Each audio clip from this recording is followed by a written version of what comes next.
Everyone these days is talking about meditation, as if it were some peculiar skill, some extraordinary discipline that one must master, like playing the violin or learning mathematics.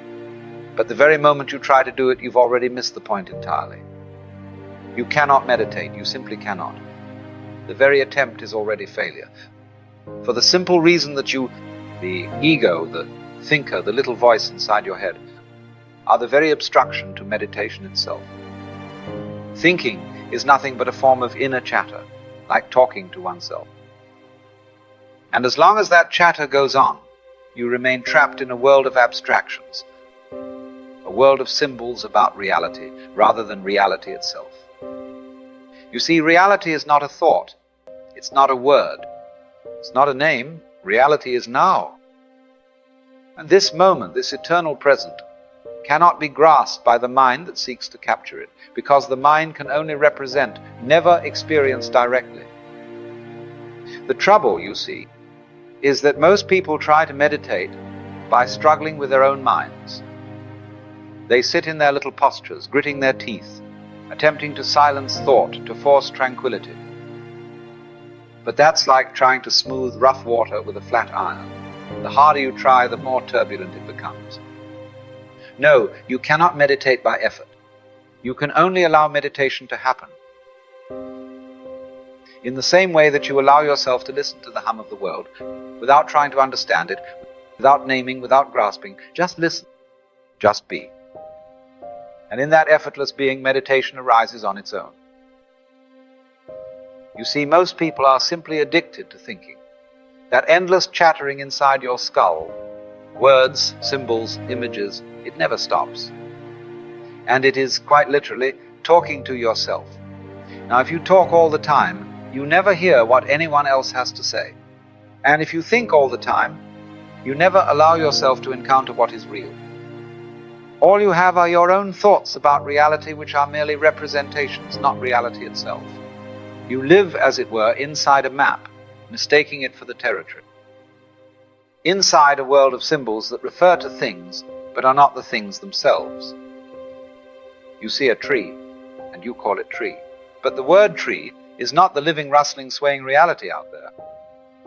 It's only a noise, a convenient label. This is the basic illusion. The mind, constantly labeling, separates you from what is. It creates a gap, a gulf between the observer and the observed, between the knower and the known. And in that gap you feel alienated. You feel alone, cut off from the universe that you are actually inseparable from. You see, it's rather curious. We live in this constant attempt to describe, to name, to control.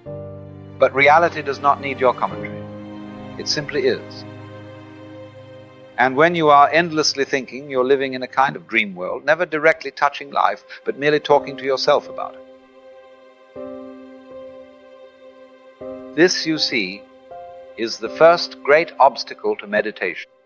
As long as this internal chatter continues, you remain a spectator of your own illusions, never a participant in the living moment. Now, what is reality?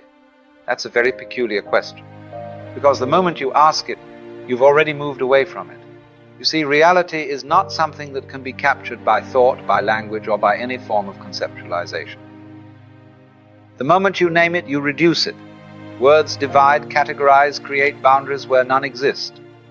The real world is not made of things or events. Those are inventions of the mind. Out there, it's all just happening. A marvelous system of wiggles and flows, endlessly dancing. Take the stars, for instance. We look at the sky and say, here are constellations, but the stars aren't grouped together in the sky. That grouping exists only in your mind. The divisions, the patterns, all are projections of your own symbolic system. Reality itself makes no such distinctions. In truth, there is no ultimate difference between yourself and what you call the external world. The idea that I am something inside this bag of skin, separate from everything else, is simply an illusion, a convention, for you are as much the sunlight as you are the eyes that perceive it. You are as much the air that fills your lungs as the breath that moves within you. But the ego insists on this division. Here I am, and there is the world. This separation is at the root of our anxiety, our conflict, our search for control. But reality, the real reality, is utterly free of all this. It is neither spiritual nor material. It is not this or that. It simply is.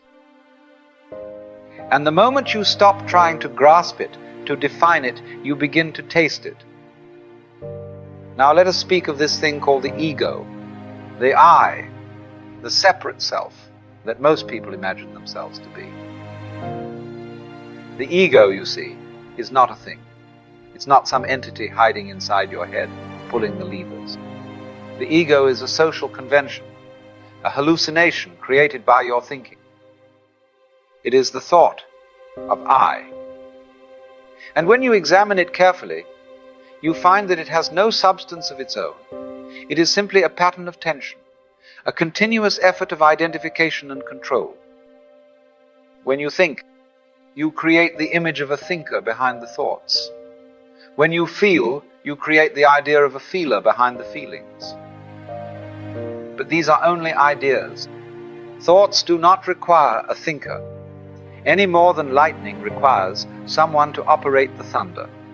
Thoughts arise spontaneously. They happen as clouds form in the sky. The problem arises when we identify with this abstraction.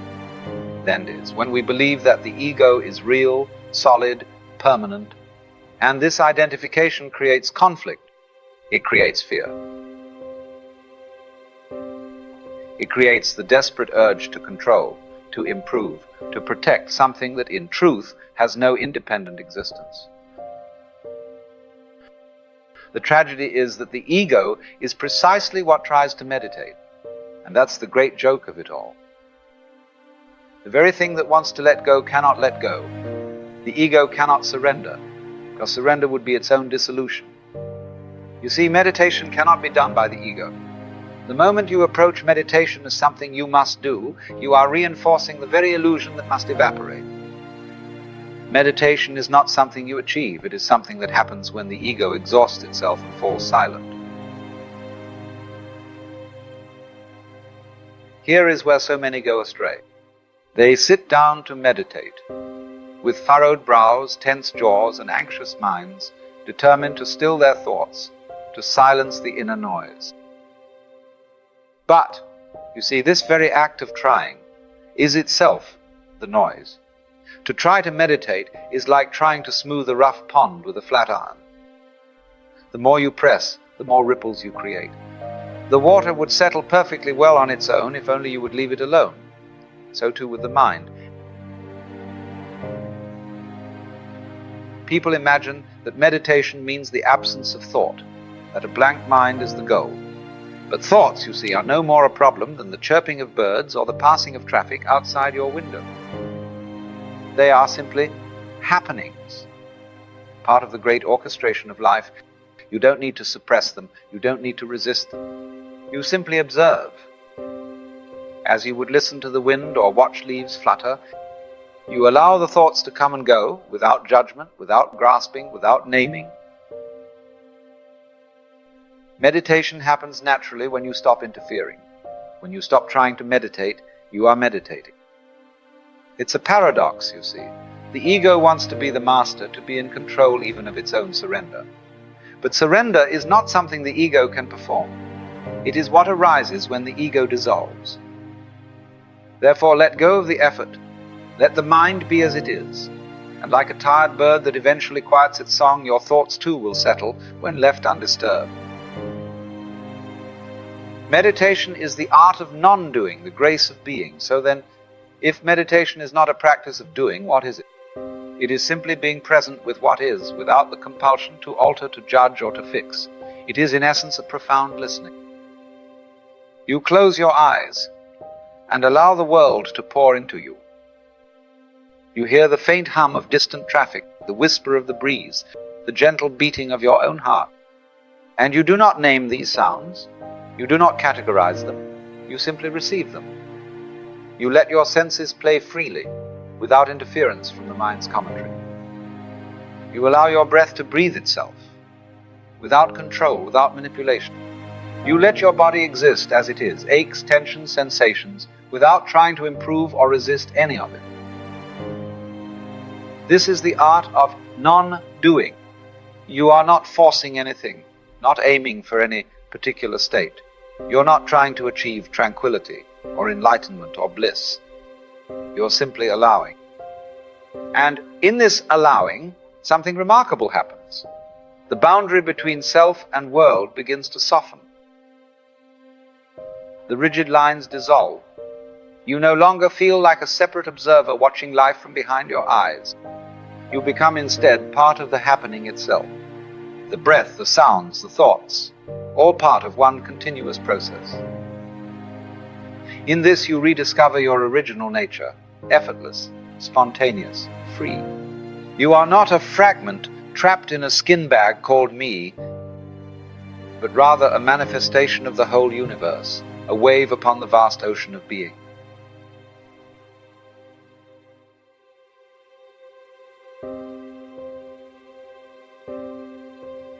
Meditation, you see, is not a task to master, but a mystery to sink into.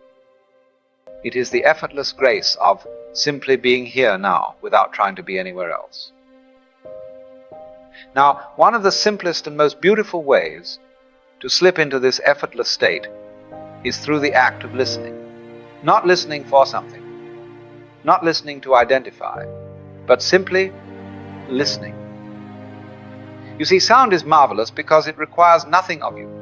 The world is full of sounds, and they are happening whether you participate or not. The cars passing, the wind through the trees, the rustle of your own breath, all of it is there. And if you allow your ears to open, simply open, you begin to hear these sounds not as distractions, not as separate incidents, but as one continuous symphony. You do not label them. That's a bird. That's a car horn. That's my stomach rumbling. No, you allow sound to be pure vibration. You listen as you would listen to music, not analyzing but receiving. And if you find yourself thinking, which you will, you listen to your thoughts as though they too are sounds. A kind of interior humming, like birds twittering outside your window. You neither suppress nor indulge them. You let them come and you let them go. In this act of listening without grasping, without commentary, you fall effortlessly into meditation. The mind no longer struggles. The ego, which always wants to understand, to control, to manipulate, finds nothing to cling to, and slowly, quietly it dissolves. You discover in this listening that you are not a separate listener, standing apart from the world. You are simply part of the vibration. The ears and the sound are one process. Meditation happens when you listen, not to achieve silence, but to hear the music of existence itself. Breathing holds a profound secret. Most take it entirely for granted.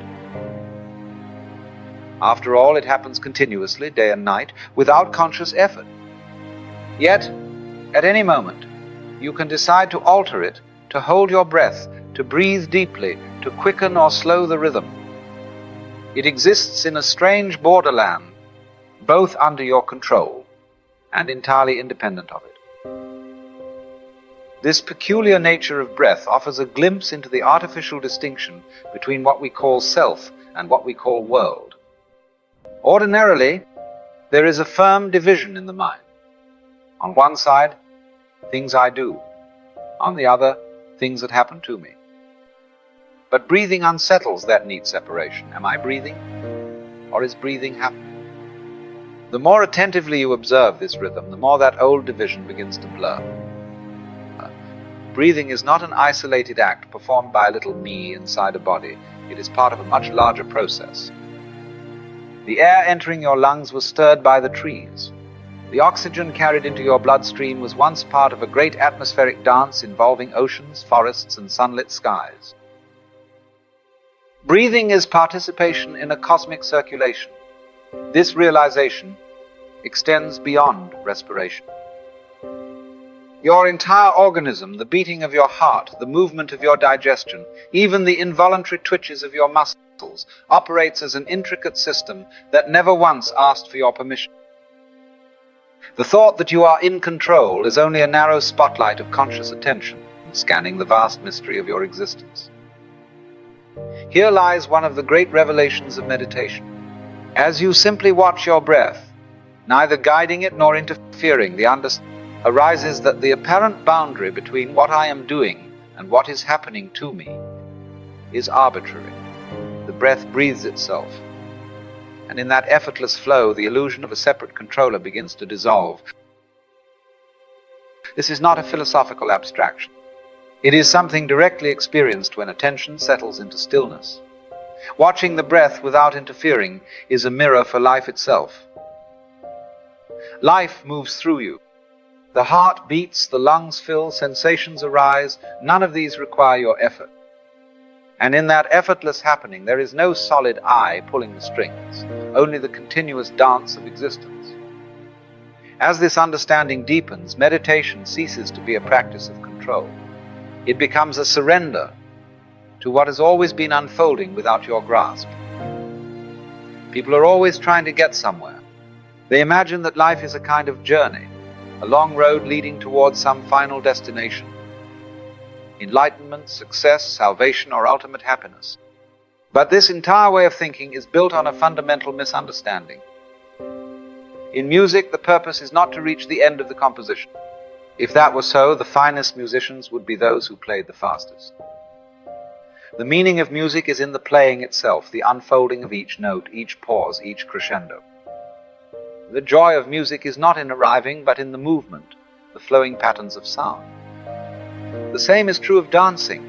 No one dances to arrive at a particular spot on the floor. If that were the purpose, people would simply choose the shortest route and stand still. The dance exists entirely for its own sake. The movement is the meaning. But most approach life as though it were a race, as though everything exists for the sake of arriving somewhere better, somewhere else. This striving keeps them perpetually unsatisfied, forever chasing a future that never arrives. For tomorrow is always one day away, and the horizon recedes as you approach it. In truth, life is much more like dancing than like traveling. Every moment is complete in itself. Every experience is the point. The striving itself creates the illusion of incompleteness. The moment one imagines there is something to attain, one steps out of the flow of life and becomes anxious, restless, disconnected. Meditation reveals this directly.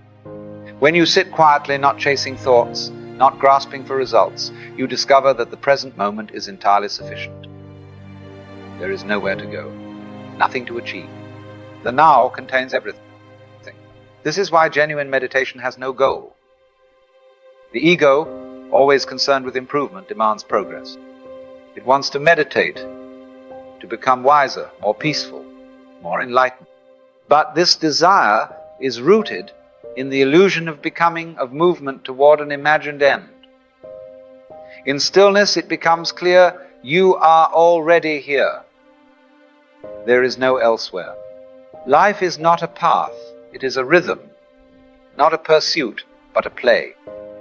And when this is seen, the weight of striving lifts, replaced by the simple joy of being present, fully engaged in the dance of existence. For most, the great fear beneath all fears is death. The notion of slipping into eternal nothingness, of being extinguished like a candle flame. The mind conjures the terrifying image of an endless darkness, a vast emptiness where no experience remains. But this fear is built upon a false premise, that there exists a solid, separate I that can be lost. Ask yourself, where were you before you were born? Can you recall any sense of non-existence? Of course not. There was no awareness of absence, just as you have no awareness of the inner workings of your liver or the turning of the planets. And they happen without your knowing, without your effort. When you imagine death, you project the idea of continued awareness into a state where awareness itself is absent. But non-existence is not an experience you can have. You do not experience being dead, any more than you experienced not yet being born. Consider sleep. When deep in dreamless sleep, where does you go? There is no fear, no longing, no pain, only an absence of differentiation. Then you awaken, and the world appears again as if summoned into being. But in truth, the world was never separate from you. Birth and death are not absolute boundaries, but movements in a continuous flow. Just as waves rise and fall upon the ocean, each being emerges and dissolves back into the great totality. The wave was never separate from the ocean. It was always water, always part of the larger movement. This sense of separation, of being a distinct, isolated entity navigating a foreign world, is the root of suffering. The ego insists on its independence, but this independence is an illusion maintained by thought. When thought quiets, the illusion dissolves, and what remains is unity. In the deepest silence, one sees that life and death are not opposites, but complements, part of a single process without beginning or end. The universe breathes in beings and breathes them out again. Each birth is not a new other arriving, but another face of the same underlying reality. When this is understood not as an idea, but directly felt, death loses its sting. The fear of annihilation melts away, replaced by the quiet wonder of being part of an eternal, unbroken whole. Nothing has been gained or lost. There is only this endless, marvelous happening. The essence of meditation, indeed, of all wisdom, lies in letting go. Not as a technique, not as something you must do, but as the natural result of understanding the impossibility of control. From childhood we are taught to grasp, to hold tightly, to seek security, mastery, and permanence. The mind clings to ideas, to possessions, to identities. The ego constructs its fortress of me and mine, always vigilant, always tense. But the harder one holds, the more fragile it becomes. Letting go is not an act of sacrifice. It is not resignation or defeat. It is liberation from an impossible task, the futile effort to control what was never truly yours to manage. Life moves of its own accord. Thoughts arise unbidden. Sensations fluctuate. Circumstances shift without consultation. The world dances freely, and you were never its master. Meditation reveals this by allowing everything to be as it is. Thoughts wander. Emotions stir. Sounds fill the space. Yet none of it requires your interference. The breath breathes itself. The heart beats on. The world continues to turn. And as this truth deepens, the compulsion to manage every detail slowly dissolves.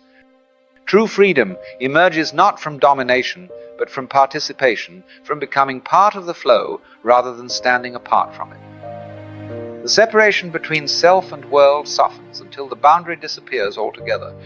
When the grip of control loosens, something remarkable is discovered, a profound harmony beneath the apparent chaos. Even conflicts, pains, and losses reveal their place in the greater rhythm. The so-called discord of life is simply the necessary contrast that gives rise to the beauty of the whole, like shadows defining light, or silence defining music. This is why the great traditions speak of enlightenment not as an attainment, but as a return to what was always present, hidden beneath the restless grasping of thought. It is the simple recognition that you are already home, already part of the totality, that requires no improvement. In letting go, the heavy burden of self dissolves. There is no longer anyone struggling to meditate, no one seeking to arrive. There is only the effortless grace of being utterly complete, profoundly free. And so, at last, we come full circle. The great misunderstanding is that meditation is a tool, a means by which one might become more peaceful, more enlightened, more successful, or somehow more perfected. This is the language of striving, the subtle whisper of the ego still plotting its escape, still seeking to improve itself, as though it were a flawed machine in need of repair. But meditation, in its truest form, has nothing to do with self-improvement. It is not a ladder one climbs. It is not a technique to acquire control or mastery. The very impulse to get better is precisely what keeps one trapped in restlessness. The truth is wonderfully simple. There is nothing to attain. There never was. The search itself is the obstacle. The striving is the suffering. The illusion is the idea that this moment, just as it is, could somehow be incomplete. Meditation is simply allowing life to be exactly as it is, without resistance. It is not a practice of becoming, but of dissolving. Dissolving the illusion of the separate self, dissolving the clinging mind that forever chases a better future. When that dissolves, what remains is the present, not as a concept, not as a moment in time, but as the timeless reality of being. This is why it has been said, when you stop trying to meditate, meditation happens. Not because you have achieved something, but because you have relinquished the effort. The silence was always there, beneath the noise of grasping. Life is not a problem to be solved, nor a journey to be completed. It is music to be heard, a dance to be danced. An unfolding that requires no purpose beyond itself. And in this very moment, as you sit, as you breathe, as sounds arise and fade, meditation is already occurring. No effort is necessary. No attainment is waiting. There is only this. The play of existence continues. And you, like a wave upon the sea, are part of its endless, effortless rhythm.